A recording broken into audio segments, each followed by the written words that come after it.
back here on the Cover 3 podcast. Saw a note, if you would like Illinois, Indiana, big game breakdown, we gave that to you on Tuesday's show, went inside the matchup, what to expect, and so much more. Totally unbiased, straight down the middle analysis, as you've always come to expect from the Cover 3 podcast.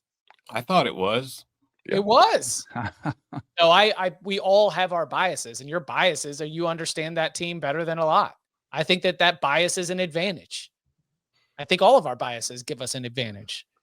Never at all blinded. And never. All right. Speaking of not being blinded by biases, let's talk about Florida and Miami. No, boys, saddle up. We'll be watching this one closely.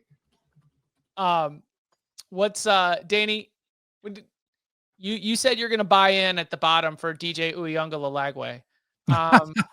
Are you? I mean, I don't know if he's going to have success against this Miami defense. I thought it was Lagalele. Lagalele. I don't know what it was, but it was really a good one. So, how many times did they throw it against LSU? A lot. 49, 52, 40 something. Yeah. Cut it in half versus Miami, please, Billy Napier. Get your back, Jaden Bogg going. Try to run the football. Test out Miami's rushing defense. We know what they can do off the edge with Ruben Bain and Keem Mesidor. Those guys are absolute freaks.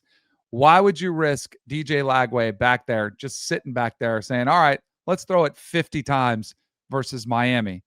I think this game is a really good test for Miami. I really do. And I think Miami's really good. I think Carson Beck has been awesome. Did throw 2 picks last week. A little minor note to keep an eye on because in these types of games, and the pass that he made to who was the receiver? CJ Daniels. Yes, the incredible catch wasn't the throw that you're watching film and being like, good job. It's like great play from your receiver. This is something to keep an eye on in this game for Carson Beck because I think he'll have more pressure than he's faced yet, even including from what we've learned from Notre Dame. I still think Florida is very much alive in this game to possibly win it. I think Florida is a really tough out, but I would expect Florida to run the football a whole heck of a lot more than they did against LSU. I would tend to agree. I think Florida's offensive line has played really damn well this year. Like they have a number of future pros on that line. And matchup of the week is probably Bain versus Barber, right? Like Barber's a really nice looking tackle for Florida. Bain is like a total stud, just plays at a different speed relative to his body mass than most guys that size can ever hope to achieve. You know, with Florida's passing game, I'm probably not going to give them the explosive looks. I'm just going to make Lagway and those guys be on the same page and deliver the football accurately. And you know, we got a lot of crap for this in the offseason, and because we were all constantly caveating, hey, if he's healthy, right? If he's right, I think, you know, I had him number 1 in my quarterback rankings, like based on upside. And the downside is, he was pretty banged up over the summer, probably more than Florida let on. How much did he actually get to work with these receivers? And Eugene Wilson was hurt over the summer, and Dallas, you know, got put in a boot. And those guys play like a team that has not played together very much. Florida's run defense has been nailed so far this year. You know, pass defense, I don't think that some of their pass rushers that they hyped in the offseason are quite as good as maybe they hoped they would be. But I mean, the Gums kid is really nice. Like they have some real players up front who I think Florida is better along the line of scrimmage than the Irish were. And I think they will give Miami more of a test in that way. I thought CJ Carr was pretty good overall against A&M actually, and showed some real promise. So, you know, can Lagway play at that level? Can the receivers do anything to help him out in this game? I don't know. But if Florida can get home with 4 somehow, because Beck is just, I mean, dude, he's been able to make, like, not only make a sandwich, but like operate an entire subway back there if he wanted to. He probably should get an NIL deal off that and just like, you know, hey, all right, yeah, okay, extra pickles, here you go. Banana peppers. Right, yeah, exactly. All right, you want to make it a foot long? So, no free ads, but like if Florida can't get pressure, this is probably a good night. And so far, they have not been able to get pressure against a pretty crappy LSU offensive line, and they were not able to get a whole lot of pressure on USF. So, can that change? If not, it's game over. But they have athletes. Yeah, it's hard because of the like narrative and vibes surrounding these programs, like based on how things are going right now. But I think you have to ignore that when looking at this matchup because you touched on it. But like along the lines of scrimmage, we know how I feel about Miami. I think it's the best combo in the country by far. I think Florida's is pretty good too. Yeah. Like, they're very good on the offensive line. I think their defensive line is good. And they've only got a couple sacks this year, but the context of that is they faced an extremely mobile quarterback in Byron Brown in the first one, who was able to get away and escape when they did get pressure. And sometimes he'd escape to where Florida kind of wanted him to go, making bad throws.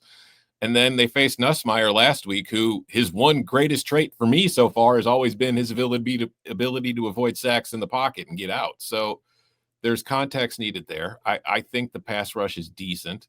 I think the offensive line is good. I think the defensive line is good. And I think defensively, they only lost by 10 last week. They had 5 freaking turnovers, but the defense kept them in the game. And here's a fun little fact just related to that.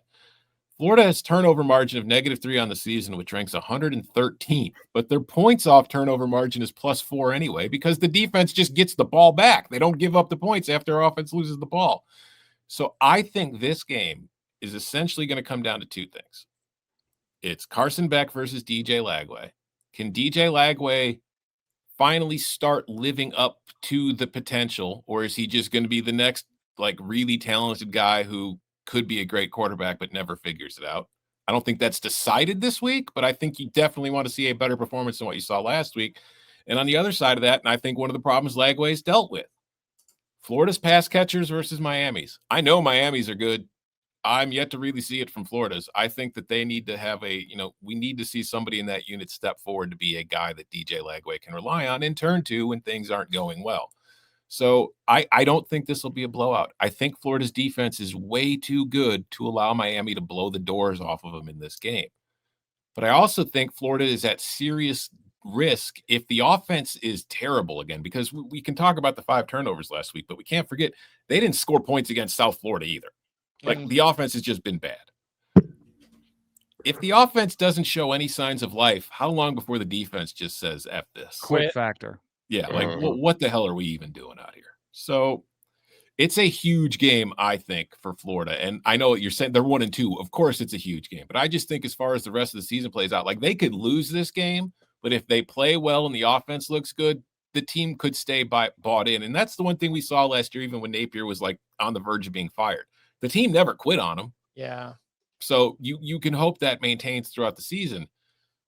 But also, I can't believe we are this far into this big game breakdown, and we haven't mentioned the Escape Room Bowl.